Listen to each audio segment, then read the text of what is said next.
La Maillard est née en 1903 à Genève, un deuxième enfant de la famille d'un commerçant en fourrure. Sa mère était danoise, donc une femme du Nord, qui lui a donné une éducation très anglo-saxonne dans laquelle le sport avait beaucoup d'importance. Elle a initié sa fille à la voile, au Creux de Gentot, où Ella et son amie Miette ont fait leur début de navigatrice.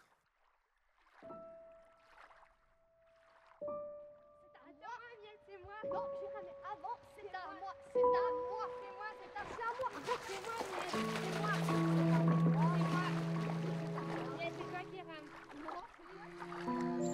Il y avait la découverte de l'eau, de la nature, de la navigation des bateaux à voile qui m'ont donné le goût d'une vie pleine et totale où le corps, l'intelligence, le cœur vibraient en même temps. Cette vie de citadine ne me permettait pas d'avoir cette vie en plein air à laquelle je rêvais. Eh bien, j'ai eu la chance d'avoir une voisine, elle s'appelait Miette de Saussure, et nous avions commencé à naviguer ensemble, faire équipage féminin sur ce lac. Aujourd'hui, il y a des écoles de navigation partout. Mais nous avions appris empiriquement avec les marins qui se préparaient pour les semaines de régate et qui nous ont adoptés, qui nous ont appris leur métier. Et on ne savait pas à ce moment-là que nous irions faire la pêche au thon dans l'océan, que nous irions en Angleterre sur nos voiliers. Mes parents m'ont toujours dit « Tu es responsable de ta vie, tu dois savoir ce que tu veux faire plus tard ». Puis l'école m'ennuyait mortellement et j'ai pas réussi mes examens de fin d'études. Alors est venu ce goût profond de la navigation, cette école d'indépendance, et peu à peu ce goût est devenu une passion. J'avais l'impression que la planète entière m'appartenait. Pourquoi ne pas en faire la découverte? Tout ça, c'est au fond pour dire que la vie est merveilleuse, qu'il faut lui faire confiance et croire qu'elle peut nous apporter ce qu'on désire profondément.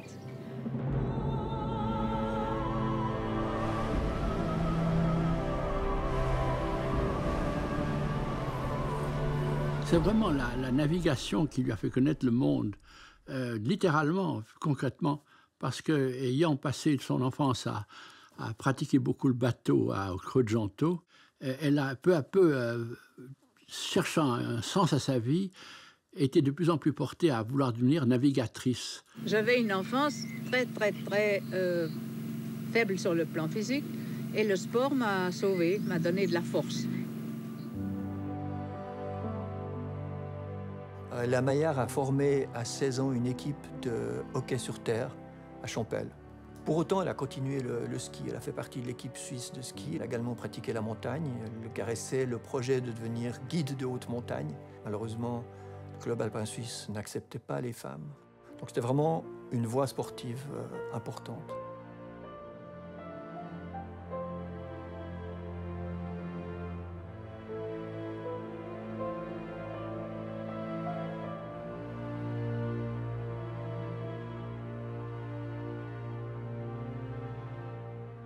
Dans des épisodes de sa carrière de navigatrice, elle a rencontré, jusqu'à devenir une grande amie, Alain Gerbaud, qui était l'un des premiers avec Slocum à faire le tour du monde seul.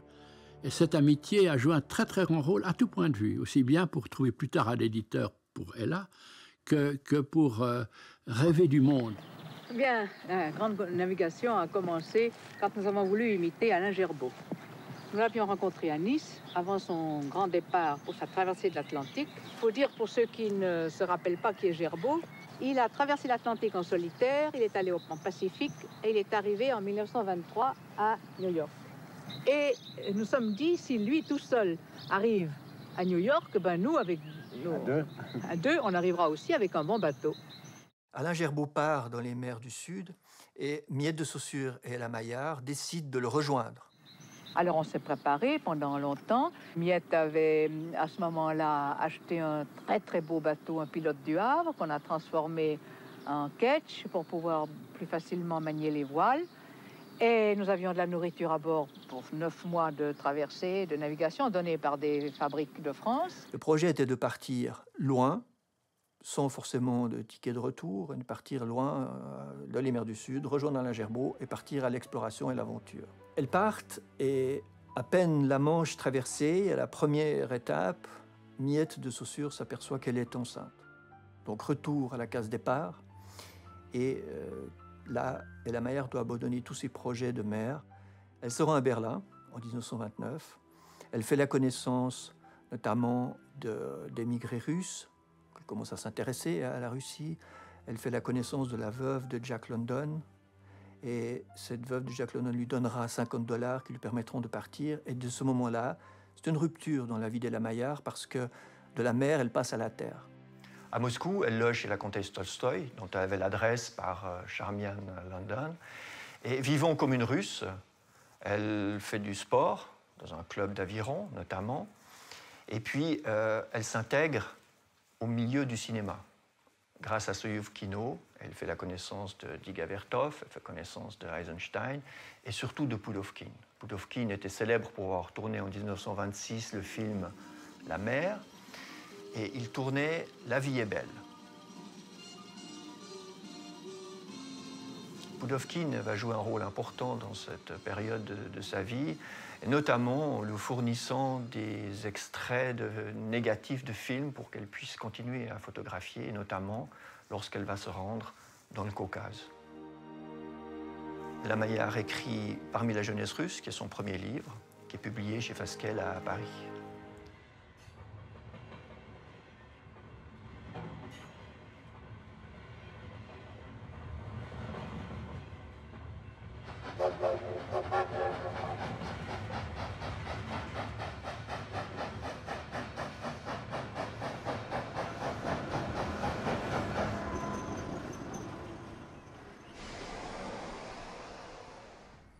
Ella Meyer débarque en 1932 ici même, à Frunze, qui était la capitale de la Kirghizie soviétique et qui est aujourd'hui Bishkek, et capitale du Kyrgyzstan.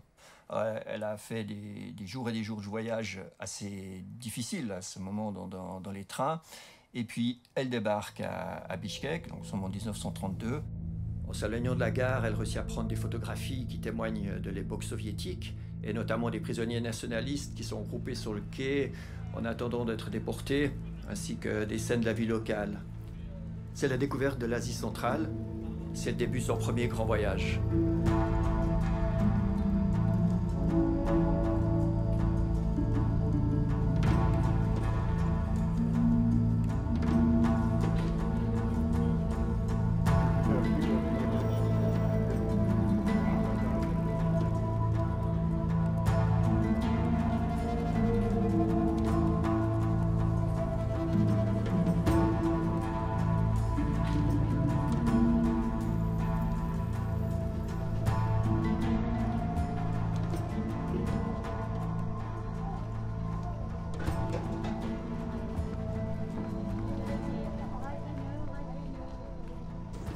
Je suis privilégiée d'avoir pu vivre en plein air.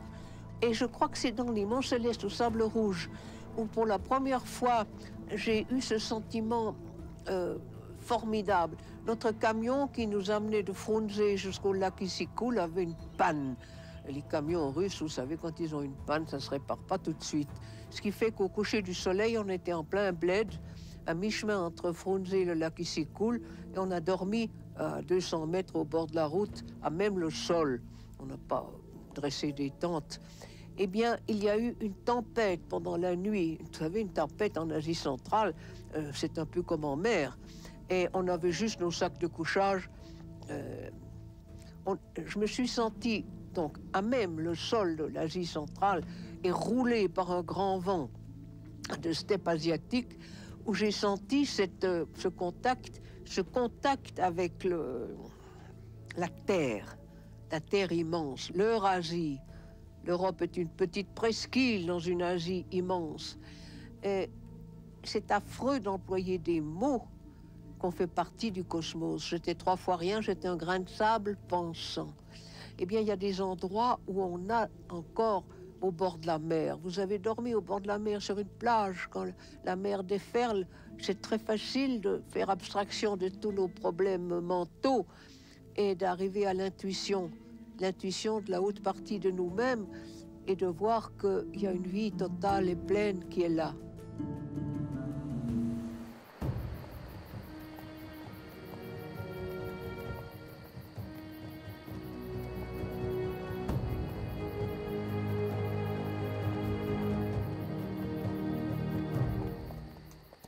Nous empruntons le même itinéraire qu'Ella Maillard et remontons la vallée du Joucou, le long de la rivière du même nom, en route vers les Monts Célestes.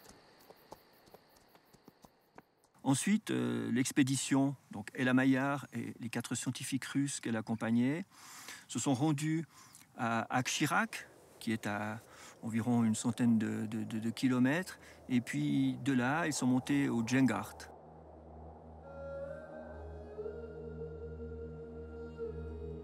Et depuis le Djengart, on voit la Chine. C'est le moment qu'elle décrit dans son livre où le Taklamakan est le panorama en fait, qu'elle voit.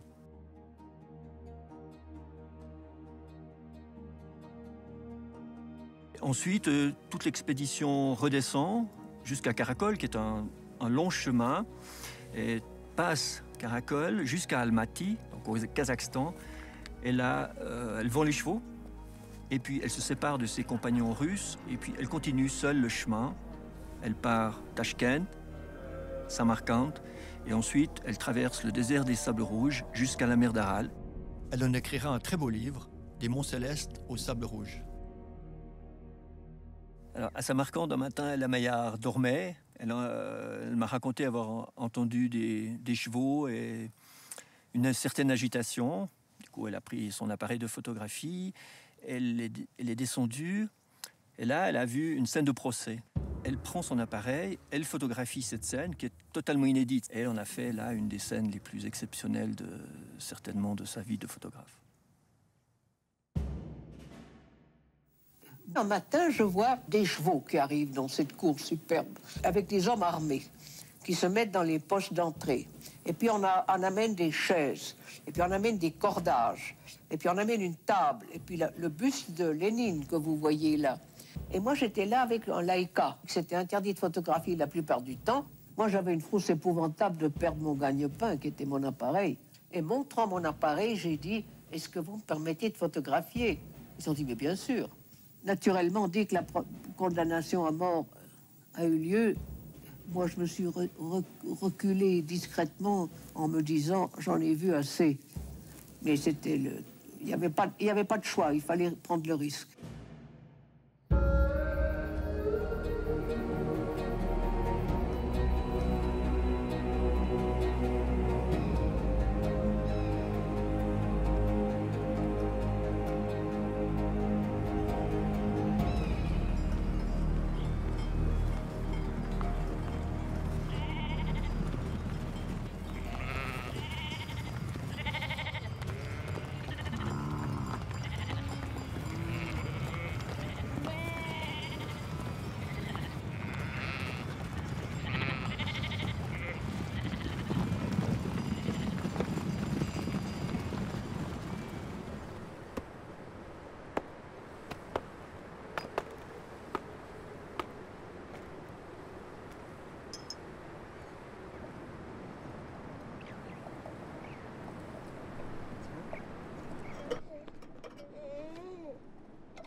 Ella Maillard a fait partie de cette génération qui a été traumatisée par la Première Guerre mondiale, par les massacres, et qui a cherché ailleurs que dans la civilisation occidentale une réponse éthique, philosophique, une manière de vivre différente. Elle est venue au Kyrgyzstan, qui est le pays des nomades, pour voir comment les Kirghizes vivent, comment ils sont proches de la nature, comment ils partagent les terres, comment ils élèvent leurs animaux. Et c'est une véritable fascination qu'elle a eue sur le nomadisme. Je me suis passionnée pour ces nomades, mais ils étaient déjà contrariés par les soviets, qui voulaient leur dire comment nomadiser, quand changer de vallée, et créer des catastrophes épouvantables. Donc les nomades étaient à moitié consentants aux ordres des soviets, il n'y avait pas le choix. Et alors cette photo avec le gamin avec la casquette russe des prolétaires et le papa avec sa chapka en peau de mouton noir est au fond un résumé de cette époque à cheval. Donc ça va de mal en pis avec ces imbéciles qui ne veulent pas accepter les vieilles coutumes d'autrefois.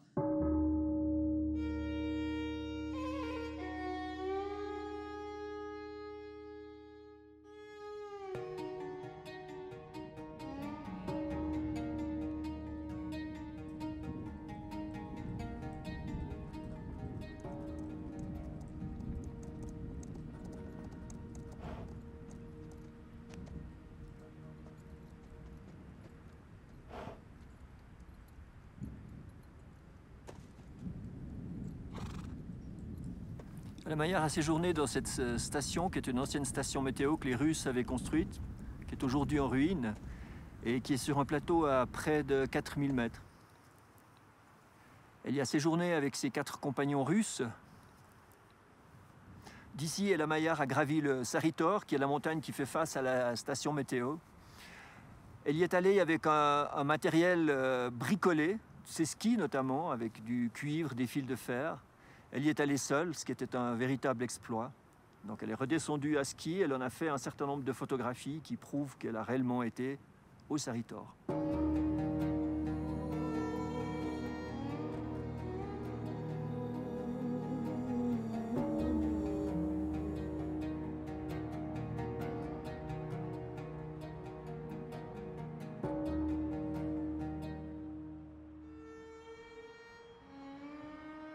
En 1934, Ella Maillard est en Chine, en reportage, et à Harbin, elle rencontre Peter Fleming. Peter Fleming, c'est un écrivain fameux, c'est le correspondant du Times en Chine. Elle sympathise et il décide de faire un voyage réputé impossible de Harbin jusqu'au Cachemire britannique. Et bien au-delà des difficultés qu'Ella Maillard a rencontrées dans son voyage en 1930 au Caucase ou en 1932 en Kirghizie, ce voyage-là, il est réputé impossible. Impossible pour des raisons politiques, parce qu'il y a la guerre, il y a des seigneurs de guerre dans les déserts, et pour des raisons physiques. C'est extrêmement endurant, il faut passer des cols, il faut passer sur les hauts plateaux à des températures extrêmes.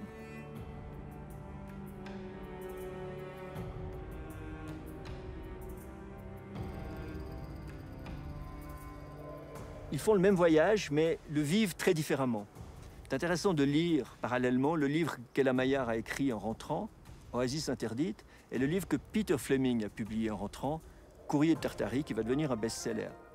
Le livre d'Ella Maillard, c'est un documentaire, c'est un reportage. Le livre de Peter Fleming, c'est un roman, c'est un film.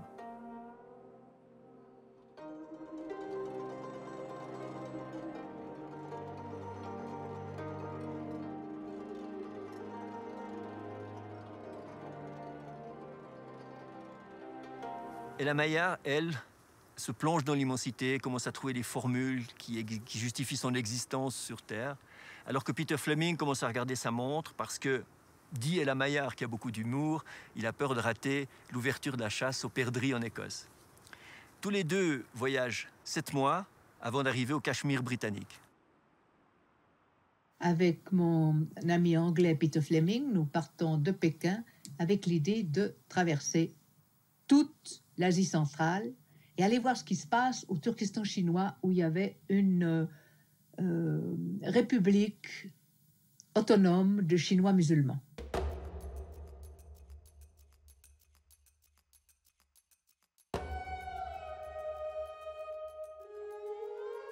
Et comme ça, nous sommes partis de Pékin au moment où Mao commençait sa longue marche depuis le sud. Et il s'en est fallu de 2 jours que nous nous croisions à Xianfu, la capitale du Shaanxi, avant que nous arrivions dans la grande ville de Lanzhou, sur le fleuve Jaune. Mais alors, nous partons à ce moment-là pour une grande aventure qui va de Pékin jusqu'aux Indes. Ça fait à peu près 8000 km. Et Xining est à 2500 mètres, je crois. Nous montons jusqu'à 3000, le plateau du Tsaïdam. Et alors d'ici, nous sommes partis au nord du Tibet, à 4200, 4500 mètres d'altitude, et nous sommes descendus dans le désert du Taklamakan, l'ancienne route de la soie, et en 1 mois, nous avons été de Tchetchen jusqu'à Kashgar, avant de passer 45 jours, traverser le Pamir pour arriver au Cachemire. Ce grand voyage, nous avions réussi ce coup d'éclat sans être emprisonnés sérieusement. Ella Maillard rencontre en Mandchourie un journaliste anglais de premier ordre, Peter Fleming, et qu'ensemble, aussi dur et résistant et audacieux, au-delà de toute mesure, ils se mettent ensemble. Alors tout le monde a cru, comme ils ont voyagé ensemble et dormi là, sur la même tente pendant 6 mois, ne croyez pas à l'idylle, ils se charriaient tout le temps. Mais je lui ai posé la question, moi, direct. Et elle m'a dit, oh, comment est-ce qu'elle m'a répondu? Elle m'a dit, mais qu'est-ce que tu crois qu'on peut faire derrière un chameau? Et bon, elle était, bon, avec Peter, c'était une grande amitié parce qu'elle savait que Peter rejoignait quelqu'un dont il était très amoureux. Donc voilà. Mais elle adorait Peter à cause de son sens de l'humour. Et elle-même avait beaucoup d'humour. Mais c'était deux volontés qui se sont aidées pour un voyage que personne n'avait fait à l'époque et que personne ne fera pendant les dizaines d'années qui suivent. C'est-à-dire aller en Asie centrale sans passer par la route principale où les voyageurs étaient interdits. Et ce qu'ils ont vécu, c'est de survivre dans des voyages tellement difficiles, dans des conditions tellement exceptionnelles, dans des endroits tellement inconnus, que leurs chevaux ou les chameaux eux-mêmes crevaient, mais eux tenaient toujours. La grande Ella Maillard, elle apparaît dans toute sa dimension, je dirais, affective, spirituelle, ou disons spirituelle, qui englobe les animaux dans le monde qui doit nous être cher, à tel point qu'au moment où elle sent que son poney va crever, elle trouve un très beau petit endroit près d'une rivière pour lui accorder une paix et une faim dans des conditions les meilleures possibles. Et voilà, la mort de son ami, le cheval étant organisée, elle a continué à pied là où les chevaux ne passaient plus.